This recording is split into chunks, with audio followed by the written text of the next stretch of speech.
Torah tells us that there's a prohibition against being like Marv Albert. Lo yeh kli gever al isha. For those who don't know who Marv Albert is, you're better off not knowing.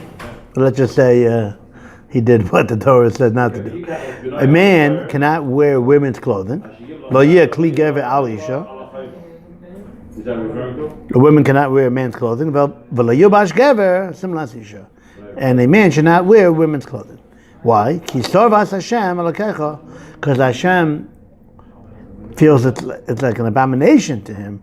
Kol osa ela, whoever does these things. That's what the pasuk says. So I saw an interesting word for the Nachlas Tzvi, and I'm going to say a little different than he said. He asked the kasha. Because of the kasha, he gave his teretz. I'm going to give a different teretz to the kasha, so you don't have to come on to his answer. And this is his question. Rashi brings, Lo asra Torah elo lovish hamevi lidei toeva.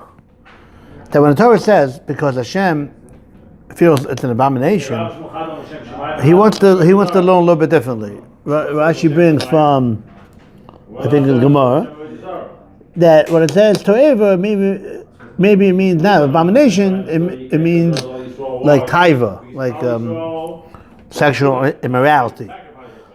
So the Torah is only prohibiting on man to wear women's clothing. If somehow that will bring to promiscuity, and vice versa. A woman wearing men's clothing to bring to promiscuity, sexual relations.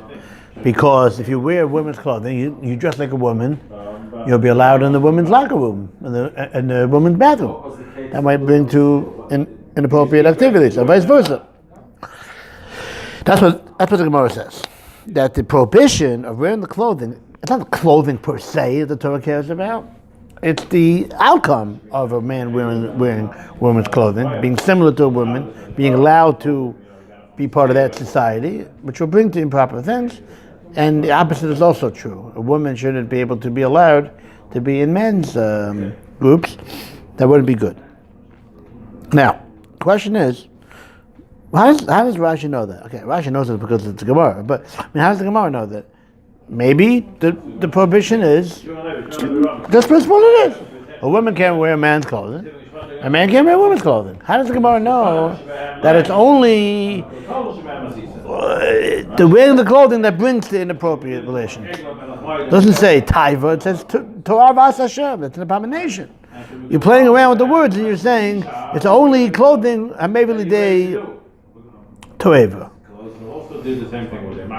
The Toeva is talking about the fact that Hashem considers it an abomination.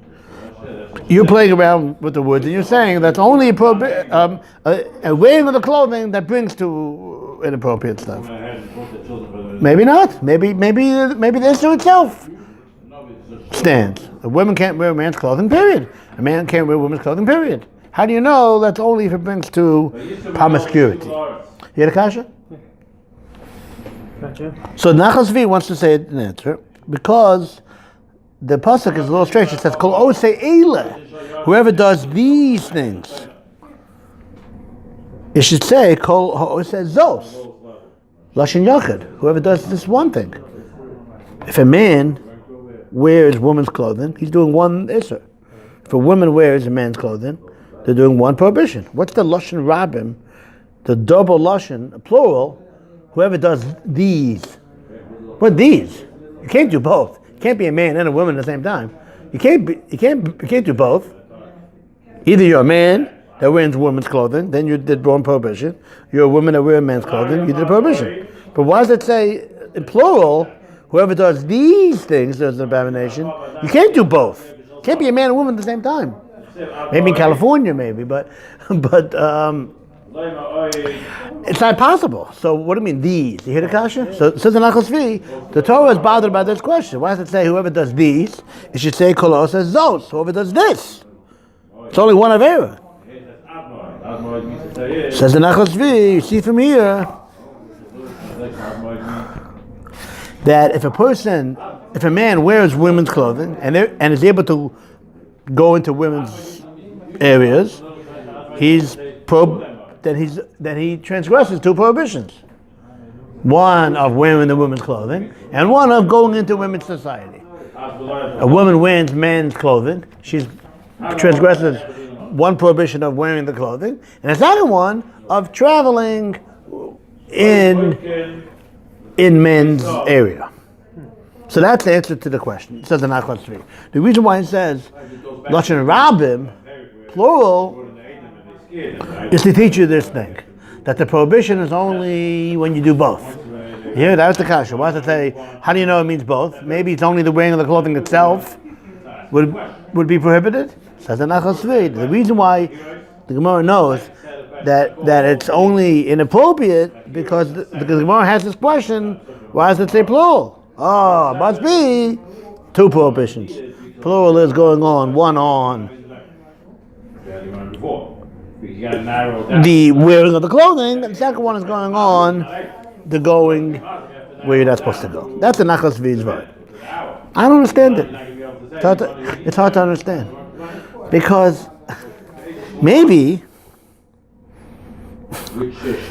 the reason why the Torah says Lashon Rabim, plural, these, is because the Torah is going back on both of them. Meaning, after we established that there's two prohibitions over here, one is for the man to wear women's clothing, or a woman to wear man's clothing, the Torah says, because it's an abomination, whoever does these things. So man is one, the woman's right! That doesn't mean that the Torah is saying, whoever does these things, that a person can be over both. Of course, the Nachas is right. A person can't be both, but that's not what the Torah is saying. Whoever does these, meaning a man and a woman at the same time. No, that's not what the Torah means by saying whoever does these things. It means either a man that wears a woman's clothing or a woman that wears man's clothing is an abomination.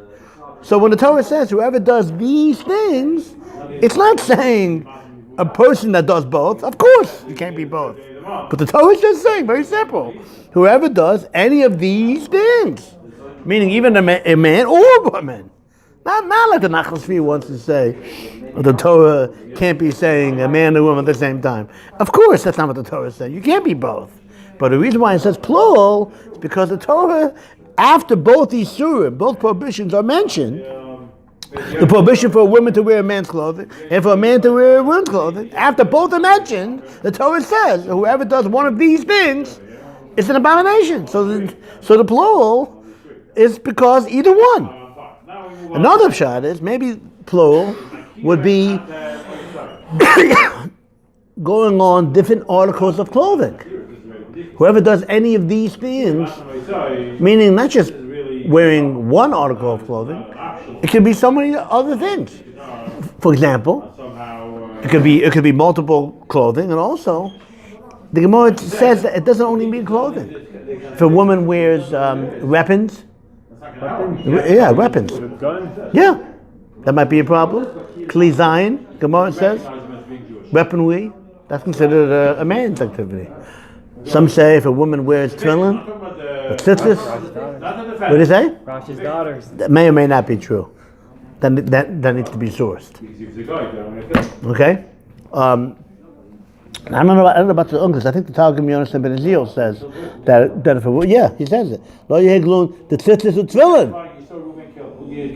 The Targum Yonasan Ben Azil says that it's talking about tzitzis and tefillin. If a woman wears tzitzis and tefillin, she's transgressed this prohibition against wearing articles that apply to men. So maybe, just to finish up over here, the plural could be either, like I said before, either the man wearing woman's clothing, woman wearing man's clothing, or maybe it means to include other things that are non-clothing related, like wearing the tzitzis or tefillin for a woman, or wearing weaponry for a woman, or a man doing women's activities, shaving different areas and doing different things that are, some say looking in the mirror or whatever, doing things that are more for a woman, would also be part of this prohibition. So I'll give alternative answers as to why the Torah said it in plural.